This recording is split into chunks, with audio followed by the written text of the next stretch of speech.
Hello, I'm Mohsen Jamal and you watch Afghan News. Afghan and NATO-led troops killed 50 to 60 Taliban fighters during an attack by insurgents on a base in a volatile eastern province of Afghanistan near the border with Pakistan late Tuesday, a provincial government spokesman said on Wednesday.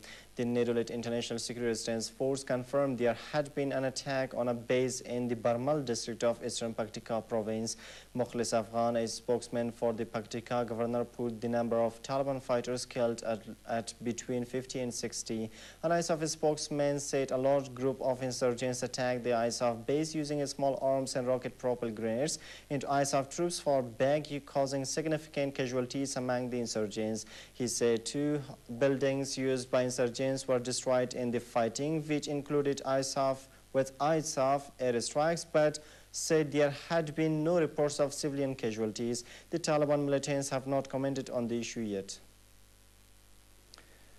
An Afghan soldier opened fire at a base in Afghanistan, seriously wounding 3 Australian soldiers, officials said Wednesday, and a second such attack on Australian soldiers in less than 2 weeks. The shooter, armed with an automatic weapon and a grenade launcher, also injured 2 Afghan soldiers in Tuesday's attack at a base in southern Afghan province. Australian Defence Force Chief Lieutenant General David Hurley said Australian soldiers were hunting for the attacker, who fled in an Afghan army vehicle, and Afghan soldiers at the base were disarmed as a precaution, Hurley added. On October 29th in southern Kandahar province, another Afghan National Army soldier killed 3 Australian soldiers and an Afghan interpreter, with 7 other Australian soldiers being wounded in the incident, and the attacker was shot dead. Australia has 1,550 troops in Afghanistan, the largest force provided by any country outside NATO. 32 Australian soldiers have been killed in the conflict so far. The United Nations nuclear watchdog has expressed concern about Iran's nuclear activities in a new report detailing credible information that Tehran may have worked on developing nuclear weapons. In the report published on Tuesday, the International Atomic Energy Agency said that the agency has serious concerns regarding possible military dimensions to Iran's nuclear program.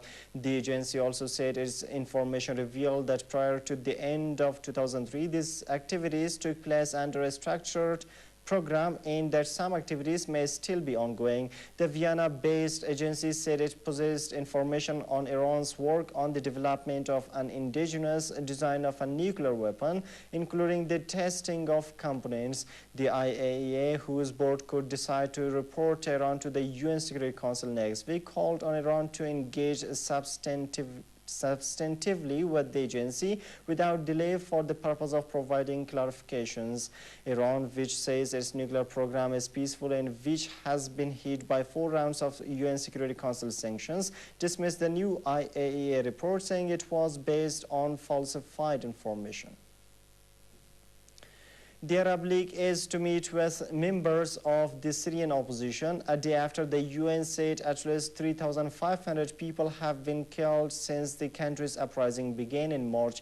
The meeting was expected to take place in Cairo, the Egyptian capital, on Wednesday, between leading members of the opposition and Nabil al-Arabi, Secretary General of the Arab League. An Arab League roadmap to end the violence was signed by the Syrian government on November 2nd, which called for an end to violence, the release of those detained, the withdrawal of the army from urban areas, and free movement for observers and the media, as well as talks between the regime and the opposition. Meanwhile, on Tuesday, Ravina Shamdasani, a spokesman for the UN High Commissioner for Human Rights, told reporters in Geneva that the estimate of those killed during the violence in Syria, which took the toll from 3,000 to 3,500, was conservative and based on credible sources on the ground.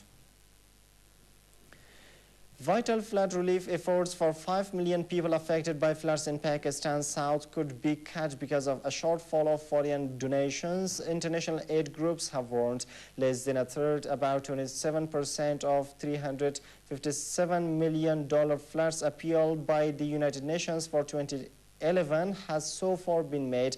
Oxfam, Save the Children, CARE, and the Umbrella Group, the Agency for Technical Cooperation and Development, have all urged donors to give more or see aid work green to a halt. Supplies of clean water, sanitation, food, shelter, and healthcare are all under severe threat, and impoverished farmers in the province of Sindh face losing most of their winter crop with cold weather setting in. The United States and European Commission have given the most money to the UN appeal, donating $13.4 million and $20.6 million respectively. Silvio Berlusconi, the Italian Prime Minister, has told the country's president that he will resign after the new budget law currently making its way through Parliament.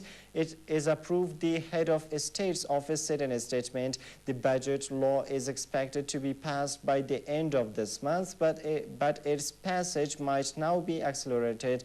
President Giorgio Napolitano said Berlusconi was aware of the consequences of a vote on crucial budget measures in Parliament on Tuesday, in which his center-right coalition failed to secure a majority in the lower house. Berlusconi's government obtained only 308 votes, falling short of an absolute majority of 316 in the 630-seat lower house, as former coalition allies and even some members of Berlusconi's own party voted against the government. French President Nicolas Sarkozy called Benjamin Netanyahu, Israel's prime minister, a liar in a conversation with his U.S. counterpart. Barack Obama accidentally broadcast to journalists at last week's G20 summit in the French resort of Cannes. Sarkozy told Obama that he could not bear Netanyahu. He's a liar, unaware that the microphones in their meeting room had been switched on. Reporters in a separate location listened into a simultaneous translation as Obama responded that Sarkozy was fed up with him, but he had to deal with him even more often than Sarkozy, according to a French interpreter. The gaffe is likely to cause great embarrassment to all three leaders as they look to work together to intensify international pressure on Iran over its nuclear ambitions. And that polling stations have closed in Liberia after a presidential runoff in which incumbent President Ellen Johnson Sirleaf is poised to win a second term after her closest rival boycotted the vote, citing fraud concerns. Joseph Yasia, a spokesman for the Electoral Commission, said on Tuesday that there were no incidents reported from the various polling places and all have already been closed at 6 p.m. local time.